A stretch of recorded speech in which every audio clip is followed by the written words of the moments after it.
마태복음은 예수님의 제자 사도 마태께서 기록한 복음서입니다.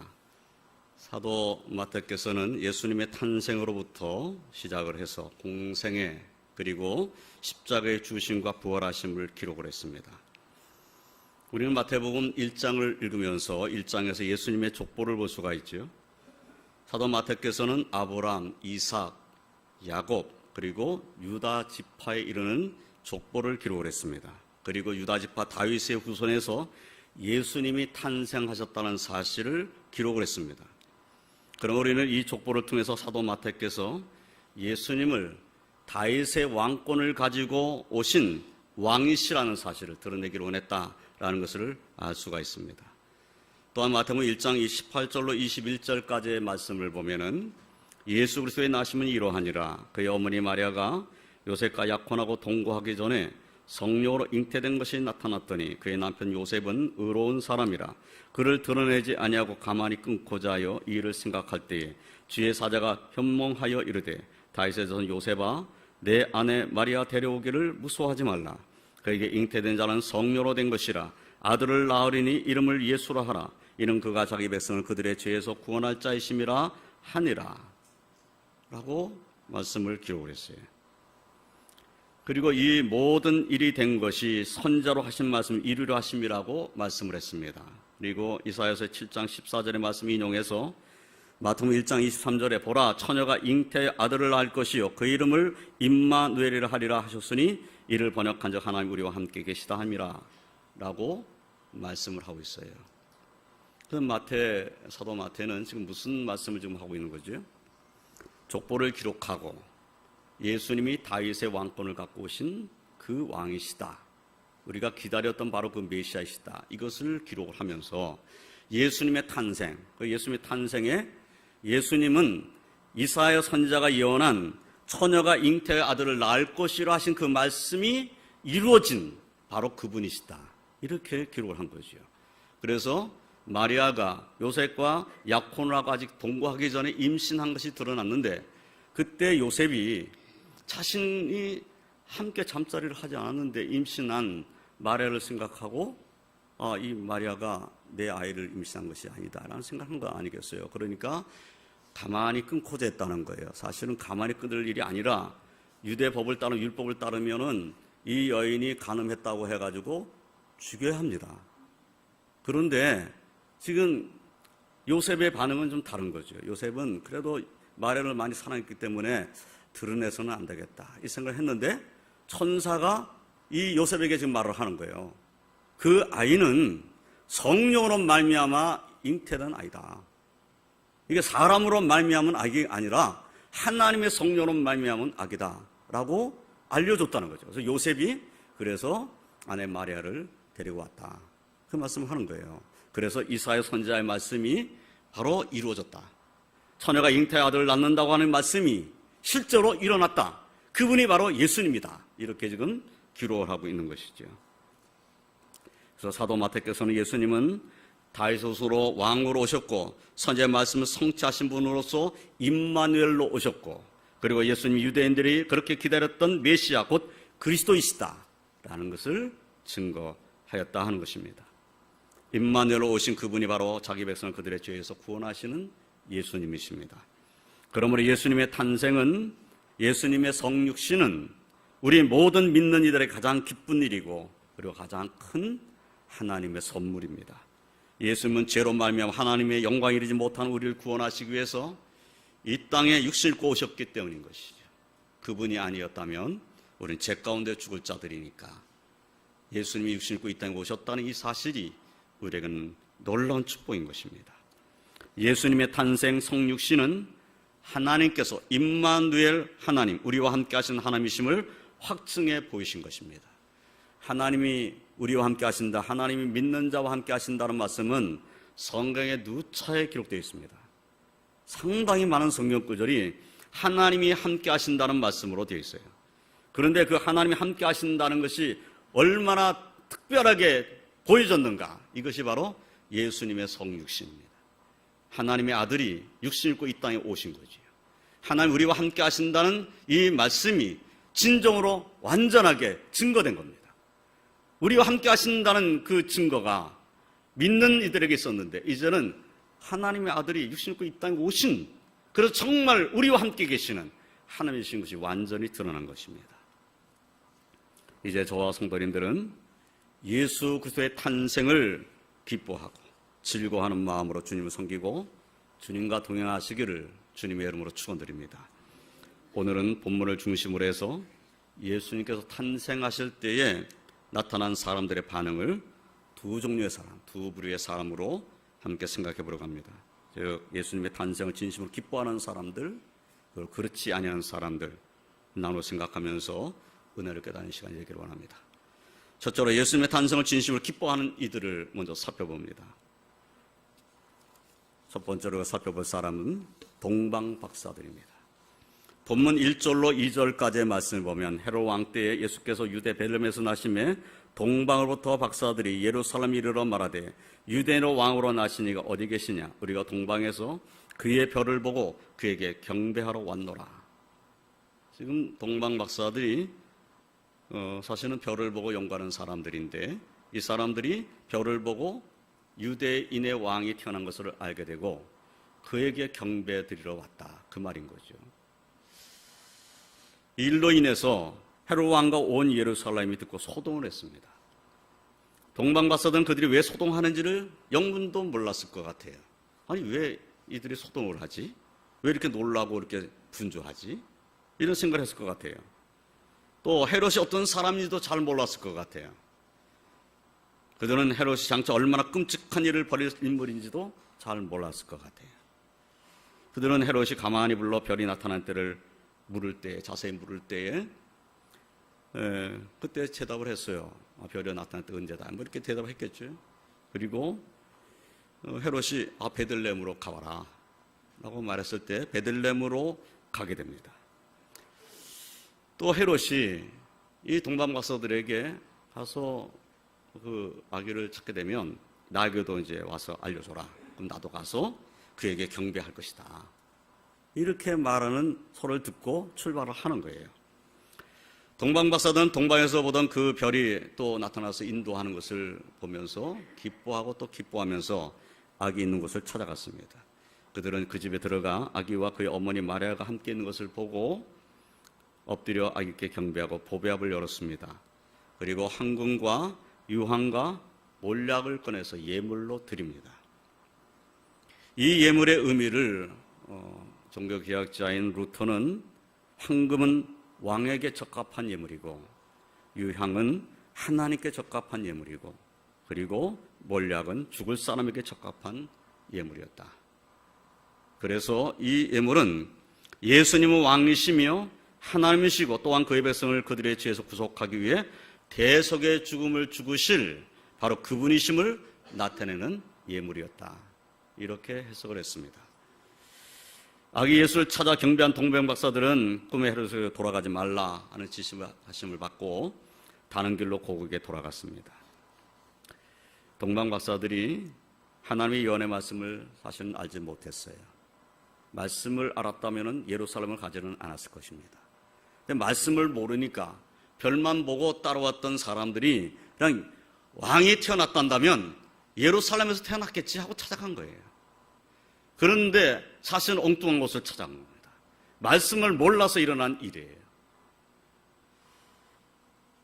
그렇지만은 말씀을 몰랐지만은 그럼에도 불구하고 이 동방 박사들은 아기 예수께 태어난 유대인의 왕에게 경배 드리려고 하는 분명한 목적을 가지고 왔다는 겁니다.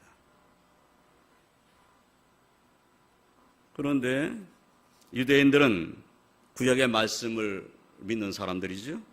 메시아의 오심을 기대하는 사람들입니다. 그리고 기대할 뿐만 아니라 엄청나게 소망하고 그리고 바라고 있는 사람들이에요. 그런데 그들은 정작 왕이 오셨을 때 영접하지 않았습니다. 그렇게 말씀도 잘 알고 구약의 모든 예언의 말씀을 깨뚫고 있고 그런데 그 구약에 예언되어 있는 그분이 오셨는데 영접하는 사람은 한 사람도 없었다는 거예요. 그런데 동방 박사는 별을 보고도 유대인의 왕이 태어났다는 것을 알고 찾아왔다는 겁니다. 이것이 다른 거죠. 그리고 지금 이렇게 먼 길까지 동방박사들이 왔다는 것은 그들이 유대인의 왕으로 태어난 그 왕을 기뻐하는 마음이 그에게 있었다. 그러지 않았다면 이 먼 길을 왜 옵니까? 그것도 예물까지 준비해가지고. 그래서 동방박사들의 모습과 당시의 유대인들의 모습이 대비를 이루고 있다라는 것을 알 수가 있어요. 우리가 이 이방인인 동방박사들이 와서 아기께 경배를 드리고 예물을 드린 이 모습을 보면서 우리는 또 하나님께서 이 동방박사를 통해서 우리에게 주시는 의미를 다시 한번 깨닫게 됩니다.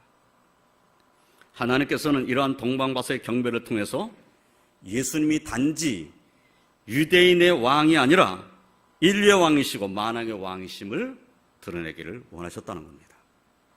동방박사가 이렇게 찾아서 예물을 드리는 이 사건을 마태는 기록하면서 이분이 단지 유대인의 왕만은 아니다. 만왕의 왕이시다. 이것을 마태는 기록을 하고 있는 것이죠. 그래서 하나님의 뜻을 분명하게 선포하고 있다 하는 것을 우리가 알 수가 있습니다. 사랑하는 성도 여러분, 예수님은 우리의 구원자이십니다. 예수는 우리의 왕이십니다. 우리를 구원하시고 이 땅에 오신 분이십니다. 이것을 지식으로만, 머리로만 알고 있어서는 안 되겠습니다.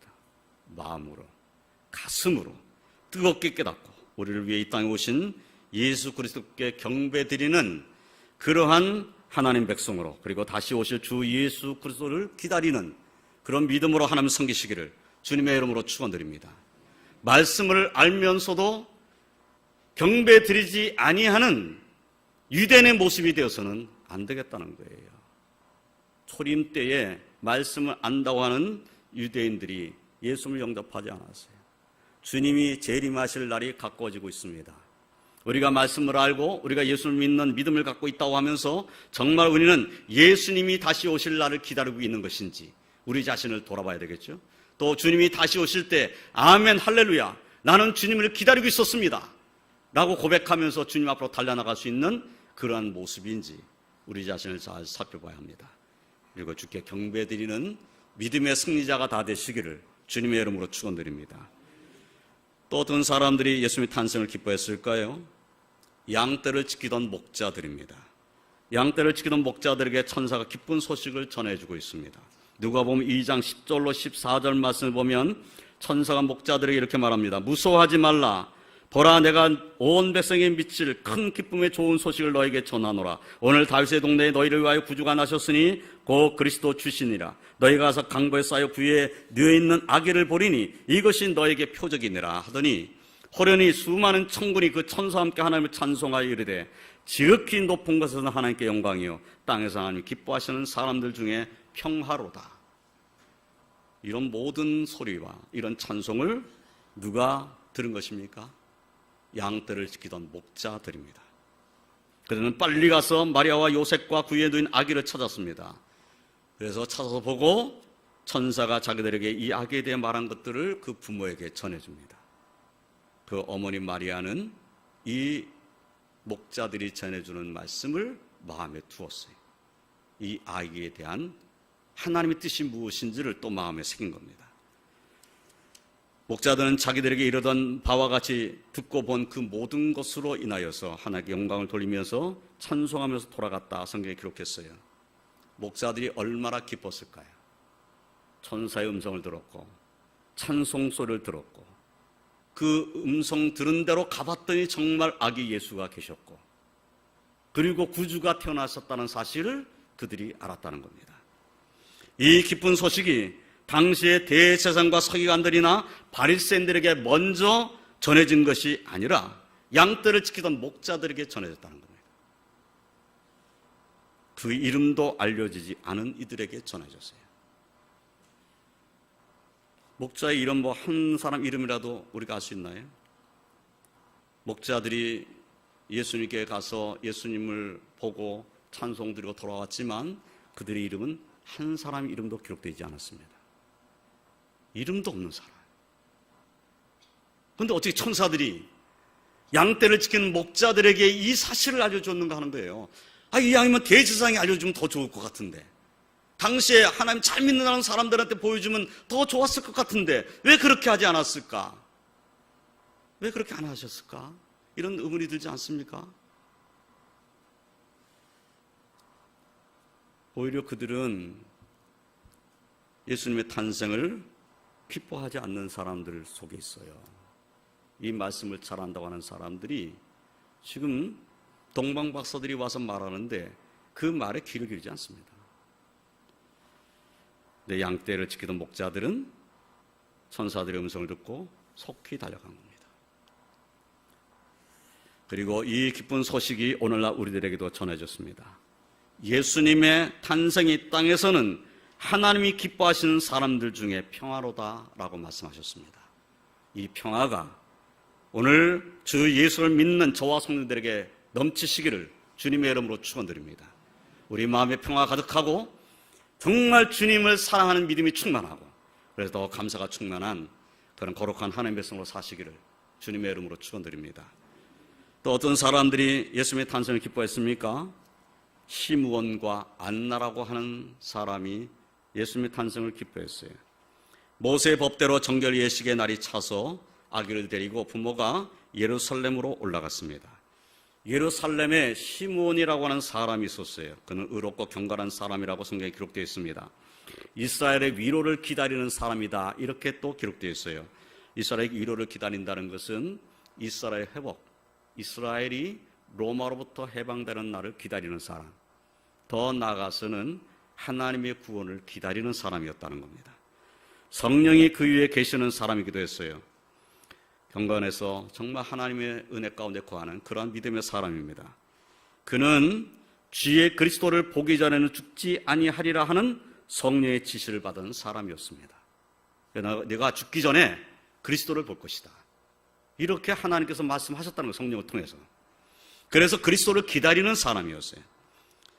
이 사람이 성령의 감동을 받아가지고 성전에 들어가게 됩니다. 그런데 마침 부모가 아기 예수를 데리고 성전으로 올라온 거예요. 시므온이 그 아기를 본 겁니다. 그 아기를 안았어요.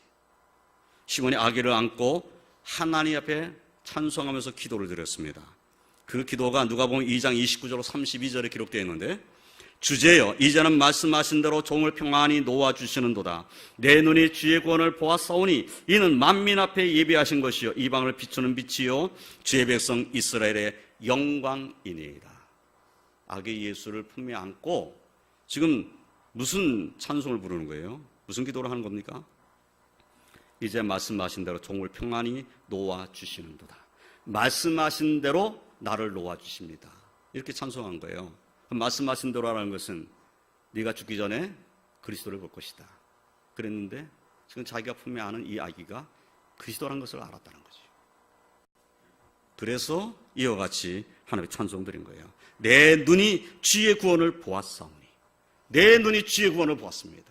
아기 예수를 안고 주의 구원을 보았다, 이렇게 찬송 부른 거예요. 이는 만민 앞에 예비하신 것이 이방을 비추는 빛이요 주의 백성 이스라엘의 영광이니이다. 이방을 비추는 빛, 그리고 주의 백성 이스라엘의 영광입니다. 그러면 이 아기 예수로 인하여서 이방의 빛이 비추어진다는 사실 또한 이 시므온이 선포했다는 의미도 담겨져 있어요. 그러면서 어머니 마리아에게 이 시므온이 말합니다. 누가복음 2장 34절로 35절 말씀에 보면, 보라, 이는 이스라엘 중 많은 사람을 패하거나 흥하게 하며 비방을 받는 표적이 되기 위하여 세움을 받았고. 이 아기는 어떤 아기냐? 이스라엘 중 많은 사람을 패하거나 흥하게 하며 비방을 받는 표적이 되기 위하여 세움을 받았다. 비방을 받기 위해서 세움을 받은 자다, 이렇게 말을 했어요. 그러면서 또 칼이 내 마음을 찌르듯 하리니 이는 여러 사람의 마음의 생각을 드러내려 함이니라. 왜 이 말씀하셨죠? 칼이 내 마음을 찌르듯 한다. 자기 지금 품에 안고 있는 이 아기가 결국 십자가에 죽을 아이라는 것을 이 시몬은 알았던 것이죠. 그러니까 어머니에게 말한 거예요. 칼이 내 마음을 찌르듯 할 것이다. 그러니까 이 아기가 죽는 것을 이 어머니 마리아가 보는 거잖아요. 그러니까 그 마음이 얼마나 아팠겠어요. 그 아픈 마음을 벌써 시몬은 예언을 하고 있는 거예요. 그러면 이 아기가 어떤 아기인가? 이 아기는 고난받아 우리를 위해서 십자가에 죽으실 그 그리스도다. 이것을 시몬이 지금 말하고 있는 거예요.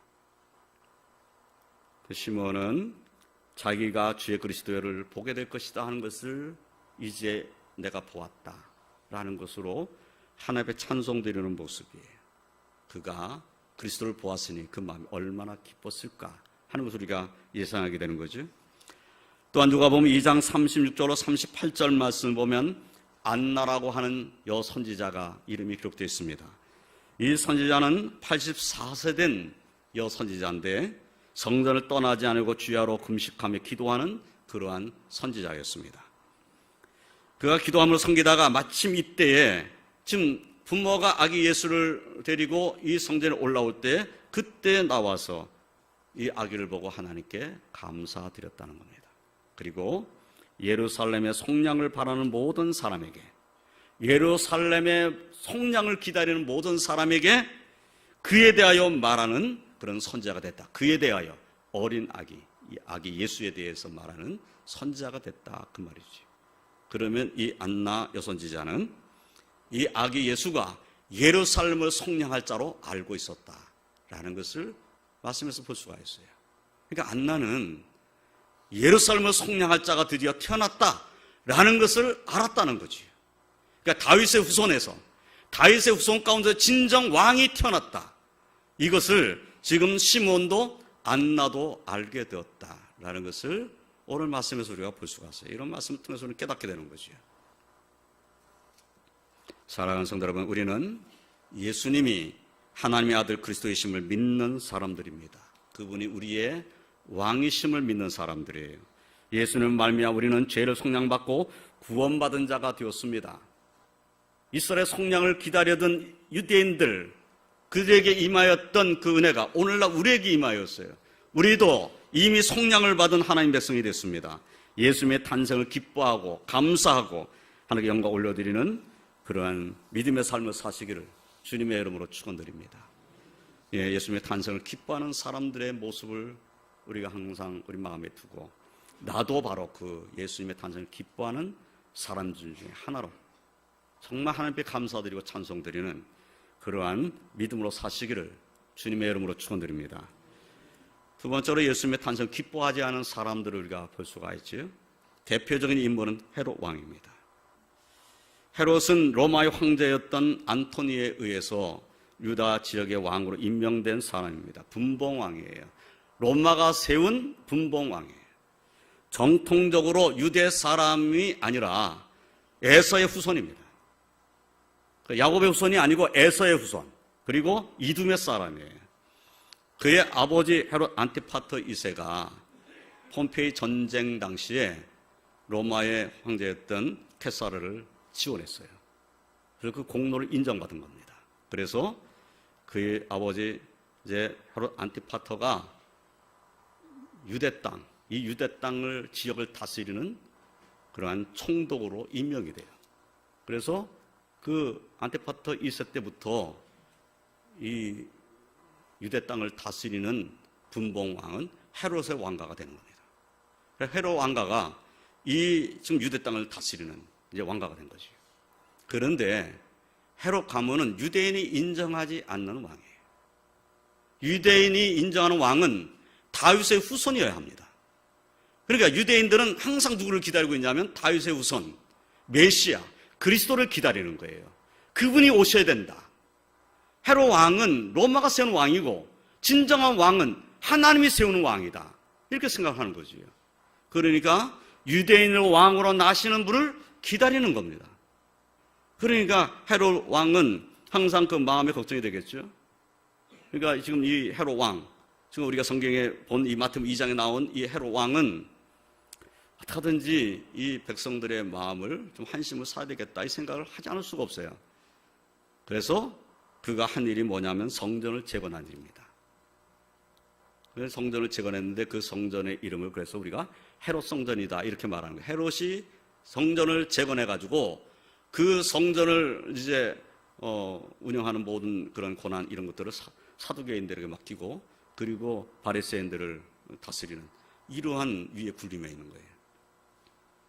그러니까 헤롯 왕의 왕권이 상당한 권한을 갖고 있는데, 그런데 백성들에게는 사실은 헤롯 왕이라는 왕이 진정한 우리의 왕이라고 생각하지를 않는다는 데 문제가 있는 거지. 이런 가운데 헤롯은 얼마나 욕심이 강한 사람인가. 자기 왕권을 지키기 위해서 아내를 죽인 자입니다. 심지어 자기의 큰아들까지 죽였어요. 큰아들이 반역을 꾀했다고 하면서 죽인 겁니다. 왜 그렇게 했을까요? 자기 왕권을 아무에게도 주고 싶지 않은 거예요. 자기 아들에게도 물려주고 싶지 않은 거예요. 그런 사람이에요. 이런 사람인데 동방 박사들이 온 거예요. 생각지도 않은 동방에서 박사들이 왔는데 이 사람들이 와가지고 하는 말이 뭐죠? 유대인의 왕이 어디 계시냐, 이것을 묻잖아요. 그러니까 헤롯이 얼마나 놀랐겠어요. 유대인의 왕으로 나신 어디 계시냐 이러는데 생각지도 않은 일이 지금 벌어진 거잖아요. 그러니까 헤롯 왕이 소동하지 않을 수가 없어요. 그리고 유대인들이 소동할 수밖에 없죠. 왜냐하면 그동안 유대인의 왕으로 나시는 일을 기다리고 있었으니까. 그런데 이렇게 동방박사들이 와서 말을 할 때 헤롯이 이제 그 동방박사를 부르죠. 불러가지고 이제 별이 나타나는 때가 언제인지 이렇게 묻고, 그러면서 이제 대제사장들, 서기관들을 다 불러 모읍니다. 불러 모아서 헤롯 왕이 그들에게 물어요. 뭐라고 묻느냐면 그리스도가 어디서 나겠느냐, 이렇게 물었어요. 지금 동방박사는 지금 무슨 얘기했죠? 유대인의 왕으로 나신 이가 어디 계시냐, 이렇게 물었어요. 그런데 헤롯은 대제사장과 백성들의 서기관들을 불러가지고 그리스도가 어디서 나겠느냐라고 물었어요. 그러니까 헤롯은 지금 유대인의 왕이 태어났다면 그가 그리스도라는 것을 눈치챘다는 겁니다. 그래서 헤롯은 결국 이 태어난 아기를 죽여야 한다는 생각을 한 거예요.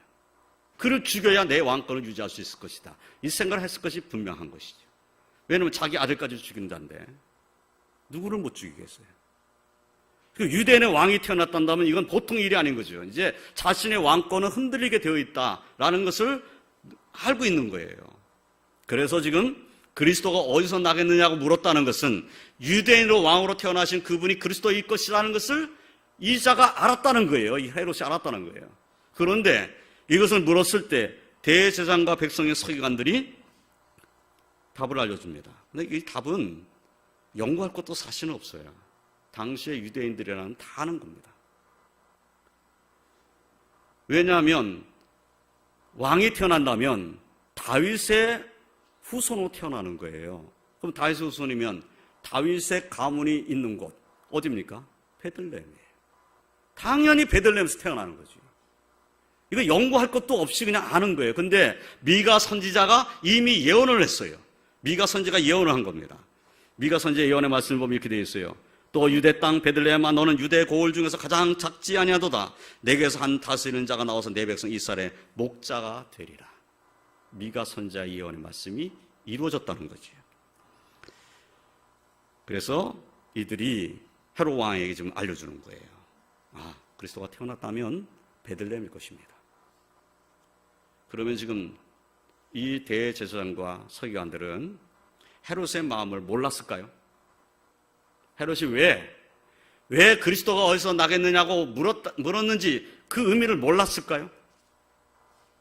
대제사장과 서기관들이 헤롯이 행한 일들을 몰랐을까요? 아는데도 지금 알려줬다면 이 사람들이 정말 문제가 심각한 사람들이에요. 알려줬다는 것은 이 태어난 유대인의 왕으로 태어나신 분을 죽일 수 있도록 알려준 것밖에는 안 되는 거예요. 그러면 자기들이 이것을 알려줬다면 그 다음에 할 행동이 뭡니까? 빨리 누군가를 베들레헴으로 보내야 되는 거죠. 헤롯 왕이 사람을 보내가지고 이 아기를 찾기 전에 누군가를 보냈어야 돼요. 대제사장 서기관들은 정말 유대인의 왕이 거기서 태어났단다면 피신을 시켜야 된다, 이 생각을 했어야 되는 거예요. 여러분 같으면 어떻게 했겠습니까?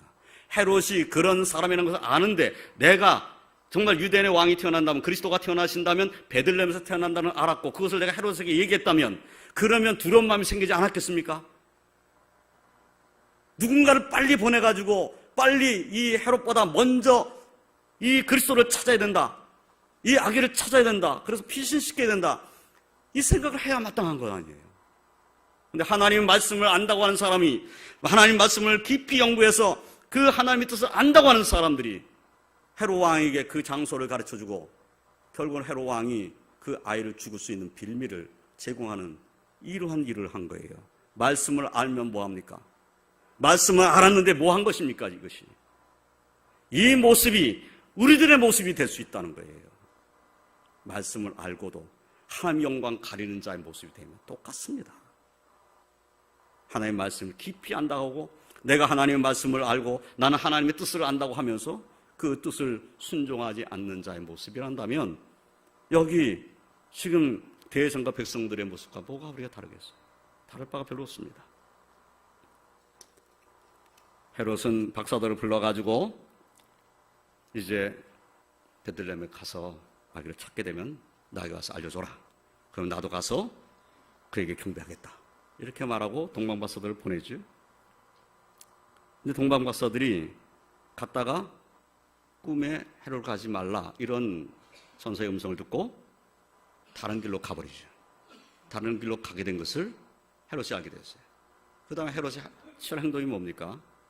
16절 말씀을 보면 이렇게 되어 있어요. 동방박사의 다른 길로 고향에 들어갔다는 이런 사실을 알게 된 헤롯이 아주 끔찍한 일을 행합니다.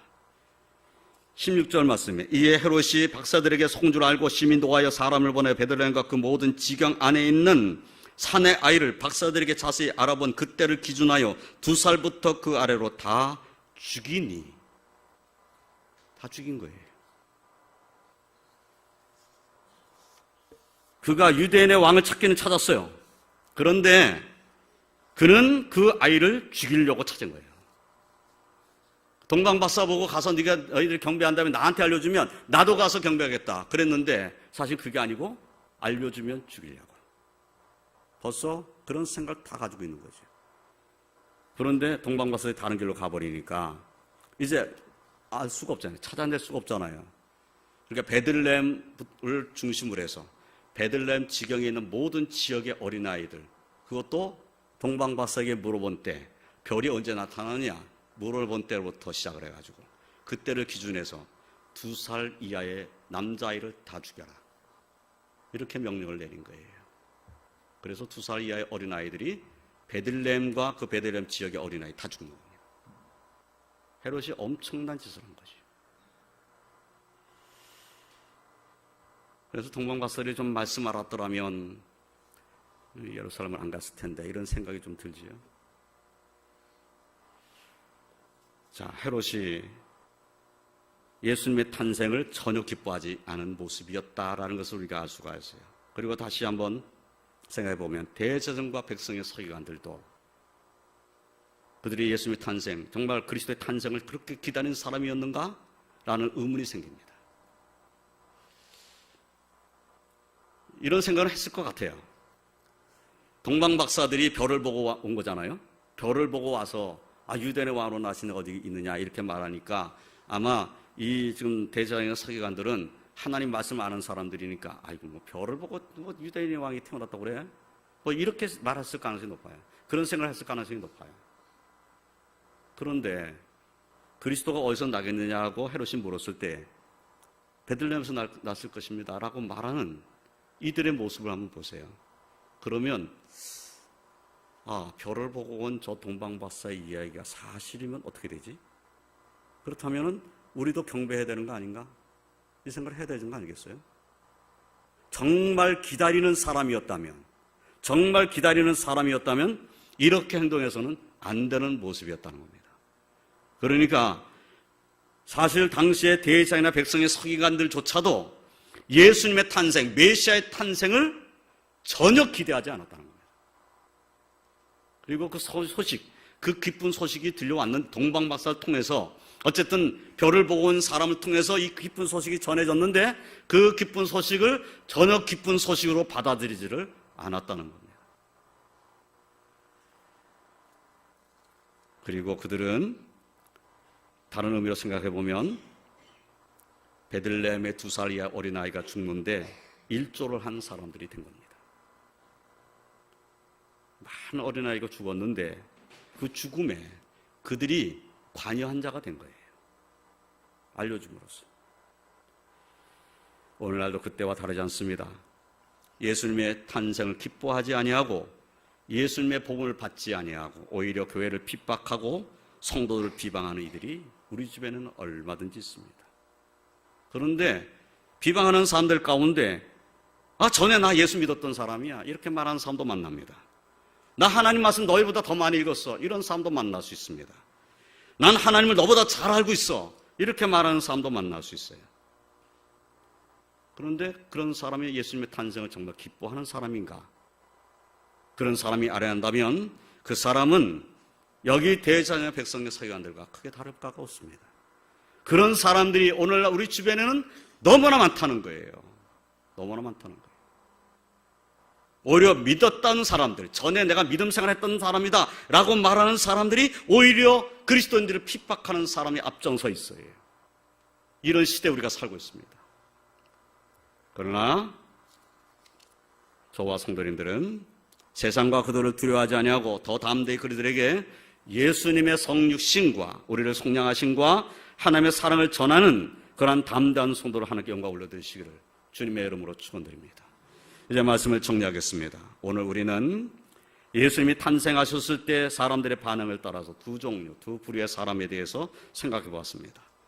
오늘날도 예수님의 탄생을 기뻐하는 사람들과 예수님의 탄생을 기뻐하지 않는 두 종류의 사람들이 있습니다. 두 부류의 사람들이 있어요.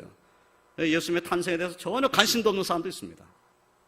어떤 사람은 예수님의 탄생하는 이 날을 기점으로 해가지고 매상이나 올려볼까 하는 사람도 혹 있을 수 있어요. 예수님의 탄생이 그 인생에 얼마나 중요한 의미가 있는가라는 것을 생각하지 않는 사람도 얼마든지 있을 수 있습니다. 그런데 오늘날 우리는 예수님의 탄생을 기뻐하고 그를 경배하는 하나님 백성들로 하나님 앞에 와 있습니다. 이것이 은혜고 축복인 줄을, 그리고 우리가 하나님의 선물을 받은 자인 것을 확신하시길 주님의 이름으로 축원드립니다. 그 성탄의 기쁨과 감격이 이제 저와 성도들의 삶에 더욱더 넘치시기를 주님의 이름으로 축원드립니다. 또한 저와 성도들로 인해서 우리 왕도교회를 통하여서 독생자를 보내신 하나님의 사랑, 성탄의 기쁨을 알지 못하는 이들에게, 더 많은 이들에게 전해지는 그런 축복의 역사들이 일어나시기를 주님의 이름으로 축원드립니다. 기도하겠습니다. 하나님 감사합니다. 우리가 무엇이간데 예수님을 믿는 믿음 안에 거할 수 있게 하셨습니까? 오늘도 예수님의 탄생을 기뻐하는 그런 마음을 가지고 주 앞에 올라올 수 있게 하신 것 감사합니다. 항상 예수님과 동행하는 그런 기쁨을 갖고 사는 저희들에게 하시고 예수님의 사랑 가운데 가는 자의 삶을 살게 하시며 우리 또한 예수님을 증거하고 선포하는 자로 살 수 있도록 은혜 베풀어 주시옵소서. 예수님이 이 땅에 육신을 입고 오신 이 놀라운 축복이 얼마나 아름다운 것인지 이 사실을 알지 못하는 이들에게 정말 사랑하는 마음 가지고 전할 수 있는 저를 되도록 은혜 입혀 주시옵소서. 주님, 주를 의지하는 믿음이 우리 심령 가운데 충만하고 우리를 하여 더 많은 이들에게 예수님의 사랑, 하나님의 사랑이 전해지는 놀라운 은혜 역사들이 일어나게 해 주시옵소서. 오늘 주 앞에 나오지 못한 주 백성들에게도 성탄의 기쁨이 충만케 하여 주시옵소서. 예수님의 이름으로 기도드리옵나이다. 아멘.